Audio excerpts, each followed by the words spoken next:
Well, if you were waiting to learn how to connect fluids to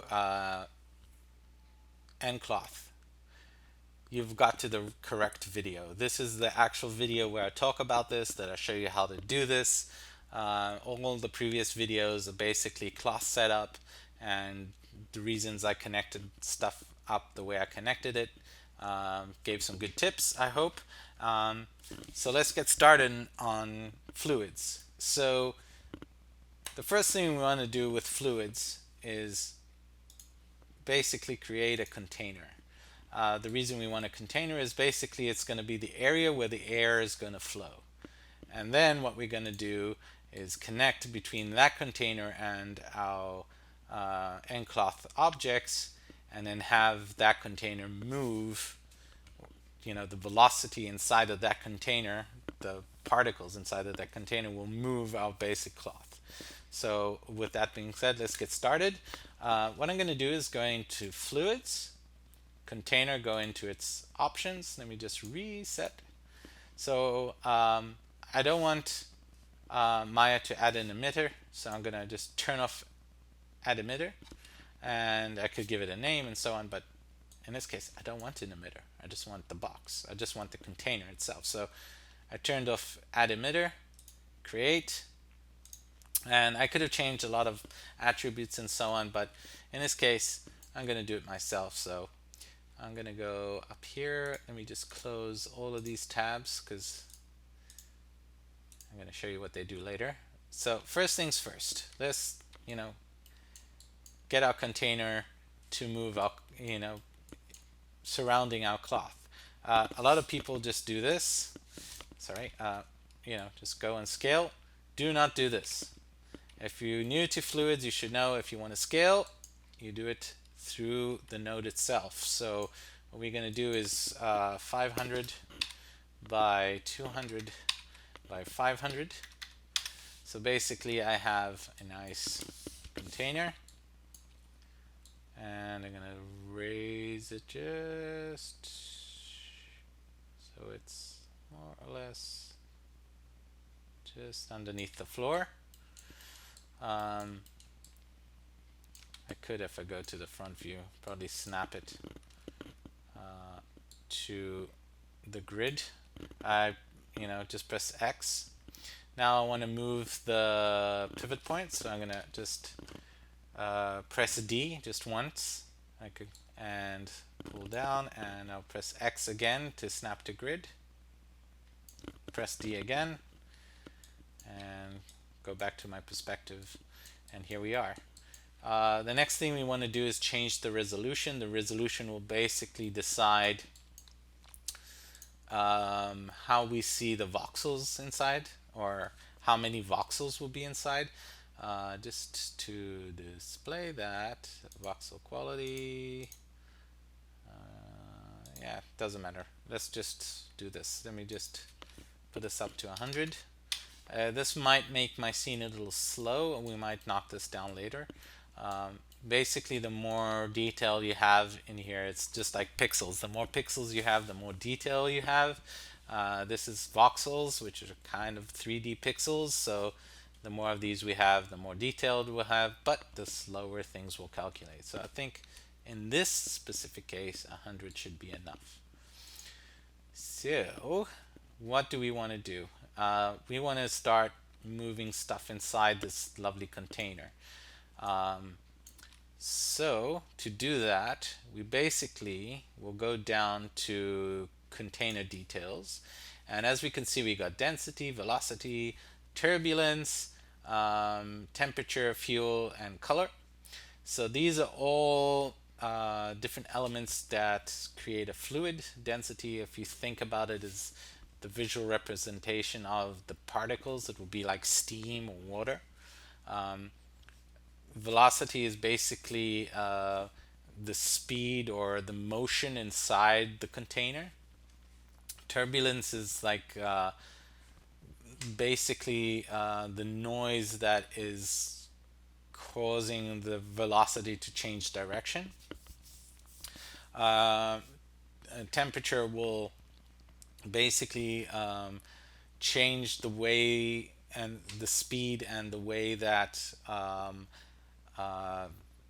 the actual fluid mixes in itself, because the warmer it is, the particles seem to move faster, so they will move fastest through the fluid, and the colder it is, they slow down. um, then we got fuel basically is, again, how sensitive that fluid is to heat, and that sensitivity will ignite it and cause it to vibrate more. So we aren't interested in any of the others other than velocity and turbulence for now. Again, I'm no expert in fluid dynamics, and there are much better tutorials, I'm sure, on the internet and that will go over these things. But just to get your mind around this, so we want in the direction of the x to move our air. So I'm just gonna, just for the hell of it, put 5 and press play, and oh no, nothing's happening. Why? Because I actually have to put a little bit of noise for it to wake up.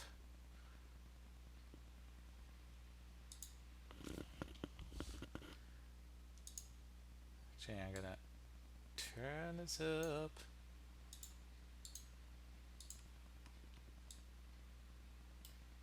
Oh, of course I'm not going to see anything, because if we go to velocity draw, and this is what we want to see, we can see the velocity. So if, let's turn down the noise, press play, you'll see nothing's moving. But if I turn on that, we can actually see some sort of movement.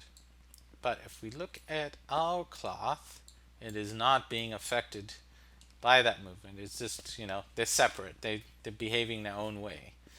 So how do we fix this? Very simply, what we're going to do is we're going to choose our fluid and tell it to drive our nCloth nodes. And how do we do that? So we're going to choose the fluid, we're going to choose our nodes.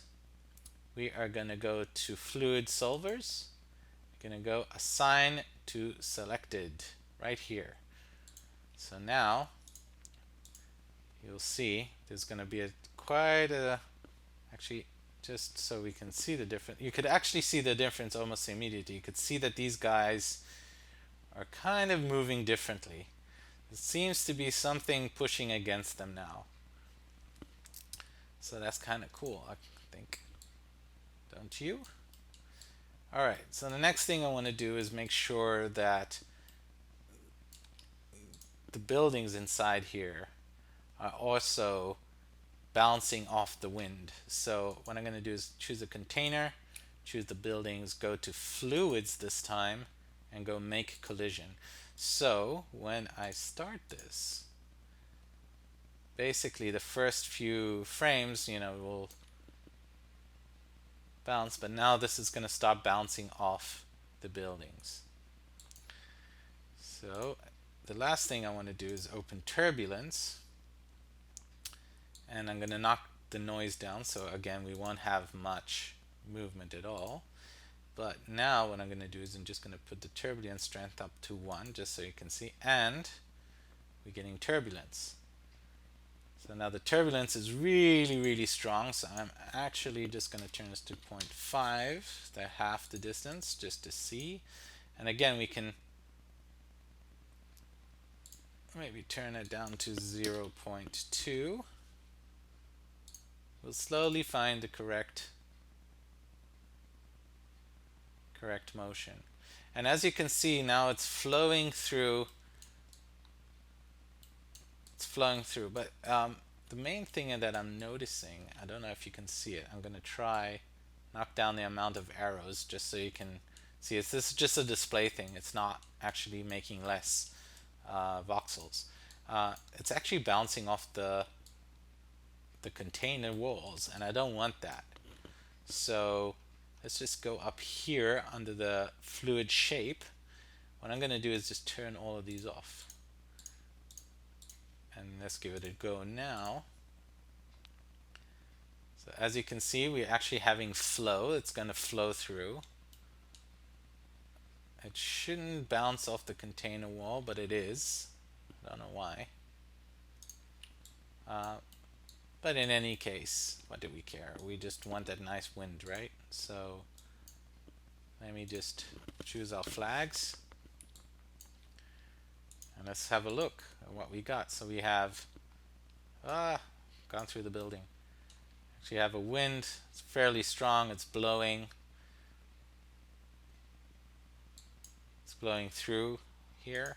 What I can do again is choose the fluid, and we're going to go down here. Let's make this 0.05 so it's even lower.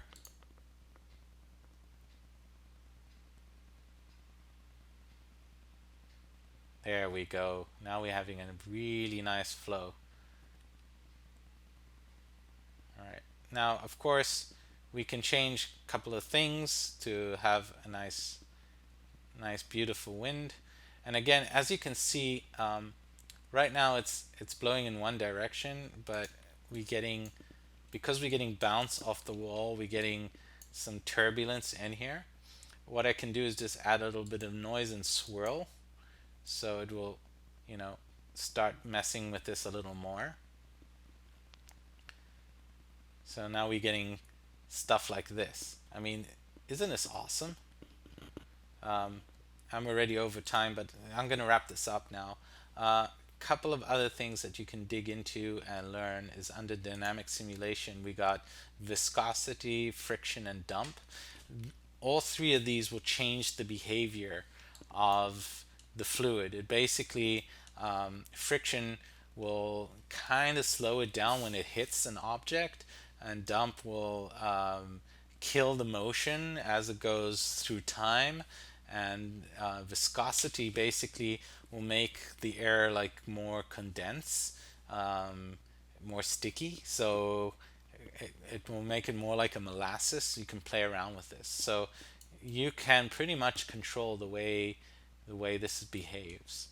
Anyway, so I think this is enough for you guys to get started. If you have any comments or any suggestions or places where I can find more data on how to control this, I'll be very happy.